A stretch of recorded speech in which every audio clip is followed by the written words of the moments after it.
My name is Pat Cohen. I design fly tying materials, fly tying tools. I manufacture flies, and I sell them around the world to fly anglers and fly shops.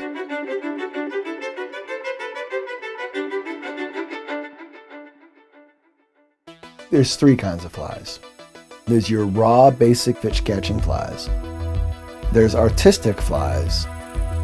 And then there's a blend of those two, where they can be artistic and catch fish. That's where I try to be. Creating an artistic, beautiful fly, these things are not just the lure. These things can be magnificent. It's a little bit of painting. It's a little bit of sculpture. It's a little bit of carving.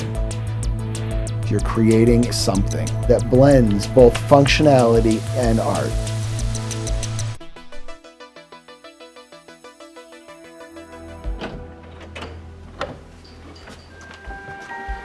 So to tie a fly, especially a bass bug, most important thing is to have a vise that will hold your hook as absolute steady and sturdy as possible. You're putting an enormous amount of pressure on the hook, so you need a vise that's going to stabilize that hook so that you don't pop out of the jaws, hurt yourself, or break something. The waxed thread goes onto your hook on the tail section. It helps the material stick to the hook. What is important about having flies that look like something? You're going to look at food sources in different ways. I would have never thought in a million years that bass eat birds. You know, all these fish are opportunistic, so if it falls in the water, it's fair game. So this understanding of predator-prey relationship is very, very important. To make an effective fly, you need to understand what each of those materials does that make it attractive to fool a fish. Let's say you can use peacock herl. It does things in the water. It throws off color and light in a specific way that makes fish lose their minds. If you don't have that knowledge and you don't pay attention to those things, your chances of catching a fish go way down, and then it becomes more about luck than it does about skill.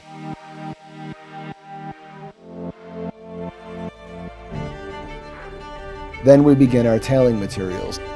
In the case of the bird, we used marabou, which is a duck feather. It's a soft, flowing feather. We built up layers so that we could make it look like a feathered tail. And then we used a feather from a ringneck pheasant. It's got a specific modeling on the feathers. Once that's established, we tie that thread off. You put a little bit of glue on there to really hold everything. Durability is the key. The worst thing possible would be to bring it out, catch one fish, and have your fly fall apart.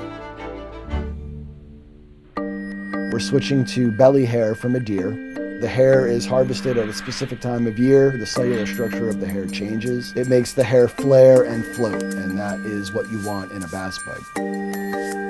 You're creating pressure by packing that hair back, and that's what creates that dense body. You can create patterns and dots and lines. You cannot make a bass bug without a hair packer. What you need is a tool that you can grab a hook shank with and push that hair back with maximum force. There's been various packers that have been made. We're a little bit flimsy. I got injured using it, putting a 4/0 hook in my thumb. I said, this is ridiculous, this can't happen. My tool, my packer, came out of that. It came out of a necessity. A lot of people had the same problem that I had. Pretty much everybody uses these now. They've become a staple in the industry.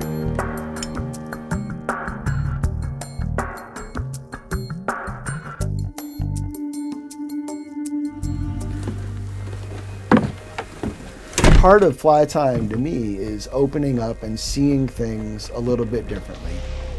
I wasn't always a fly fisherman. I tried fly fishing one day out of nowhere. Feeling that water on my legs, something clicked. It just felt cool. It forced me to get in touch with my natural surroundings and with that river and understand what was happening. It's all about taking it all in. I said, wow, there's this whole magnificent, beautiful world that if you are in front of your TV, you are missing out on. I became obsessed with it. I accidentally fell into bass bug making. What happened was I went to a big box store and I saw these things, so I bought a couple of them. I caught one fish and this thing exploded on me. And I said, man, there's got to be a better way. Did some homework, and then I learned from there. I just honed it into what I wanted them to be. I wanted people to recognize these things for what I felt that they were as I was making them. I want people to pick them up and study them and say, holy cow, I didn't know you could do that with deer hair.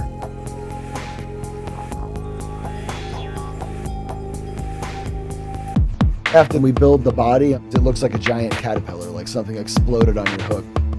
It's unruly, it's uncontrollable. We have this giant mess. From that mess, we need to create something that looks like whatever finished fly is that we're creating. And you grab razor blades and you literally carve this block of flared hair into whatever it is that you need to shape.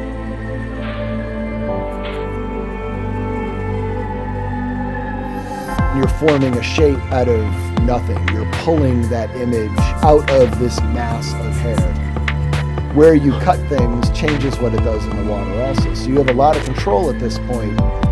If you want it to be a baby bird that's floundering around on the water, you're going to shape it accordingly. Creativity is the only thing at this point that will stop you from making this what you want it to look like.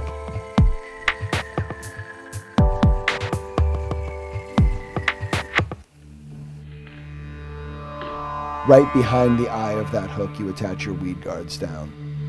A weed guard is a piece of monofilament that I put on the sides of the hook and underneath the hook. It allows me to throw my fly in places that fish like to hide. Lily pads, weed beds, fallen down trees. You would build up the head, just building thread up. Can you create this tapered beak? You've got to put your eyes on there. By making that head swivel and articulate, we want this fly to move. We would put the wings on there and just kind of finish it up.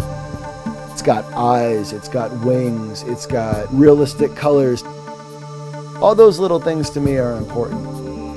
It's all about imitating nature. Having those makes you go out and seek areas differently. And you're going to seek these areas that maybe you would have overlooked before because you didn't have that fly in your box. I love all of this stuff, and I love making all of this stuff, and I love being part of this culture and this community. It becomes part of you. Creating an artistic, beautiful fly, it is my livelihood. I just put my spin on it, do my thing with it. Getting in touch with what's going on out there, it's all about diving into your environment and taking it all in and becoming part of the bigger picture. And that's a magnificent thing to be part of.